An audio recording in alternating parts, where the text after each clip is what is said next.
ایک انسان نے دین کی جتنی بڑی ایک بلڈنگ کھڑی کی ہوتی ہے، اس سب کی بنیاد جو ہے وہ تقوی ہے۔ آخرت میں تو تقوی نے کام آنا ہے، لیکن دنیا میں بھی اللہ رب العزت متقی انسان پر بہت سارے انعامات فرماتا ہے۔ تقوی کی وجہ سے انسان کو دنیا میں بھی اتنی ساری چیزیں اور اتنے انعامات مل جاتے ہیں کہ انسان حیران رہ جاتا ہے۔ قرآن میں اللہ رب العزت کا ارشاد ہے، مَن یتق اللہ یجعل لہ مخرج، جو اللہ سے ڈر گیا، جس کے دل میں اللہ کا خوف پیدا ہو گیا، اللہ رب العزت اس کے لیے اسباب پیدا کر دیتا ہے، راستے بنا دیتا ہے۔ وَيَرْزُقُهُ مِنْ حَيْثُ لَا يَحْتَسِبُ، اور تقوی کے نتیجے میں اللہ رب العزت انسان کو وہاں سے رزق عطا فرما دیتا ہے جہاں سے انسان کو وہم و گمان تک بھی نہیں ہوتا، انسان کو یقین ہی نہیں آتا ہے کہ یہاں سے بھی مجھے کچھ مل جانا تھا۔ ایسی جگہوں سے اللہ رب العزت رزق کا انتظام کر لیتا ہے، ایسے اسباب پیدا کر لیتا ہے۔ حضرت مقداد رضی اللہ تعالی عنہ فرماتے ہیں کہ ایک مرتبہ میں پیشاب کے لیے، قضاء حاجت کے لیے چلا گیا۔ جب میں بیٹھ گیا تو میری نظر پڑی کہ سامنے ایک سوراخ ہے، جہاں پہ میں قضاء حاجت کر رہا ہوں، پیشاب کر رہا ہوں، سامنے ایک سوراخ ہے۔ میں نے دیکھا اس سوراخ سے ایک چوہا نکل گیا اور اس نے 1 دینار اٹھا کے باہر پھینک دیا۔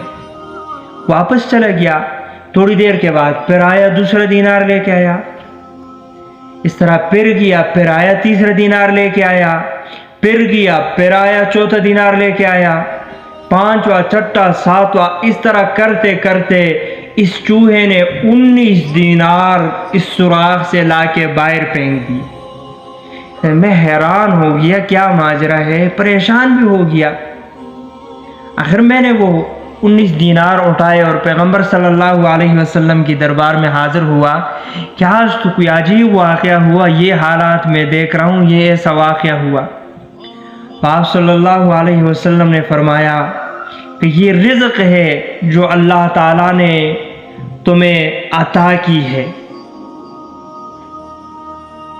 اس طرح ایک جگہ اللہ رب العزت قرآن میں ارشاد فرماتا ہے، وَمَن يَتَّقِ اللَّهَ يَجْعَل لَّهُ مِنْ أَمْرِهِ يُسْرًا، جو اللہ سے ڈر جاتا ہے، تقوی اختیار کر لیتا ہے، تو اللہ تعالیٰ اس کی کاموں میں آسانیاں پیدا کر دیتا ہے، اس کے مشکلاتوں کو آسان کر دیتا ہے، اس سے مشکلاتوں کو ہٹا دیتا ہے۔ اس کے لیے کوئی مشکل کام درپیش ہو جاتا ہے لیکن وہ یوں سیکنڈوں میں کام ہو جاتا ہے، اس میں آسانیاں ہو جاتی ہے۔ اور تیسرا انعام جو اللہ نے ذکر کیا ہے وہ ہے مَن یتق اللہ یکفر عنہ سیئاتہ، کہ جو اللہ سے ڈر گیا، اللہ رب العزت اس کی برائیوں کو، سیئات، گناہوں کو مٹا دیتا ہے۔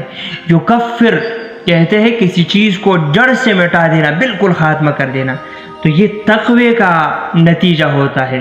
اور اسی آیت میں اللہ نے ارشاد فرمایا کہ اللہ رب العزت اس کے لیے بڑھا دیتا ہے اجرا، اس کے اجر کو زیادہ اجر دیتا ہے۔ اور دشمن پر قابو پانے کے لیے، کافر پر، دشمن پر، مسلمان کا کوئی دشمن ہو، اس پر قابو پانے کے لیے 2 چیزیں ذکر کی ہے اللہ نے۔ ایک ہے تصبروا، ان تصبروا، اگر تم صبر کرو گے، اور دوسری چیز وہ بھی یہی تقوی ہے، وَتَتَّقُوا لَا يَضُرُّكُمْ كَيْدُهُمْ شَيْئًا، پھر تمہارے دشمن ہزاروں چال چلائے، ہزاروں راستے اختیار کرے تمہیں نقصان دینے کے، ہر چال اور ہر حربہ استعمال کرے، تمہیں نقصان نہیں دے سکتا، بشرطی کہ تمہارے اندر یہ 2 چیزیں ہو کہ تم صبر کرو اور تقوی اختیار کرو۔ تقوی کی مثال حضرت عمر رضی اللہ تعالی عنہ نے، کعب احبار یہ یہودی تھے اور پھر مسلمان ہو گئے تھے، بہت بڑے عالم تھے یہودیوں کے۔ حضرت عمر رضی اللہ تعالیٰ عنہ نے ان سے پوچھا کہ تقوی کیا چیز ہے، تقوی کی کوئی مثال بتاؤ، تقوی کیا چیز ہے۔ تو کعب احبار رضی اللہ تعالیٰ عنہ نے فرمایا کبھی کانٹوں کے راستے سے چلے ہو، کبھی ایسے راستے سے گزرے ہو جہاں کانٹے ہو؟ فرمایا ہاں گزرا ہوں۔ کہا کس طرح سے چلتے ہیں؟ کانٹے جس راستے پہ کانٹے ہو وہاں سے انسان کیسے گزرتا ہے؟ فرمایا بڑے کپڑے سمیٹ کے اور دامن اور شلوار تہبند چادر جو کچھ ہو اس کو بڑا سمیٹ کے انسان کو جانا پڑتا ہے، بہت خیال کرنا پڑتا ہے، پاؤں بھی جو ہے بہت احتیاط سے رکھنے پڑتے ہیں تو تاکہ زخمی نہ ہو جائے، کانٹا نہ چبھے، کپڑے جو ہے وہ کانٹوں کے ساتھ نہ پڑ جائے۔ تو کعب احبار نے فرمایا یہی تقویٰ ہے کہ دنیا میں چاروں طرف ہر طرف گناہ ہی گناہ ہوں گے، اب دنیا کی زندگی میں اس طرح سے اپنے آپ کو بچا کے چلنا، اس طرح سے بچ کے گھومنا چلنا پھرنا، یہ اگر کرو گے تو یہی چیز تقویٰ ہے۔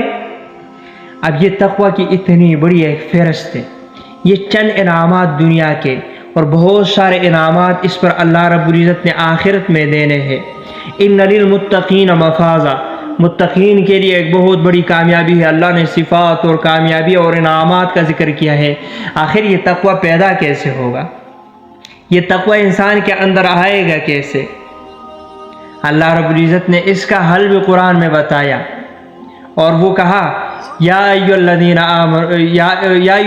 آمنوا کتب علیکم الصیام، اے ایمان والو تم پر روزہ فرض کیا گیا ہے، کما کتب علی الذین من قبلکم، جس طرح تم سے پچھلی امتوں پر، اور کیوں؟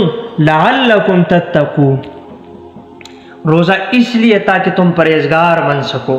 تو معلوم ہوا کہ انسان کے اندر پرہیزگاری، انسان کے اندر تقویٰ، انسان کے اندر اللہ کا خوف، اللہ سے حیا، وہ اس صورت میں آ سکتا ہے کہ جب انسان روزے رکھے، آداب اور رعایات کے ساتھ روزے رکھے۔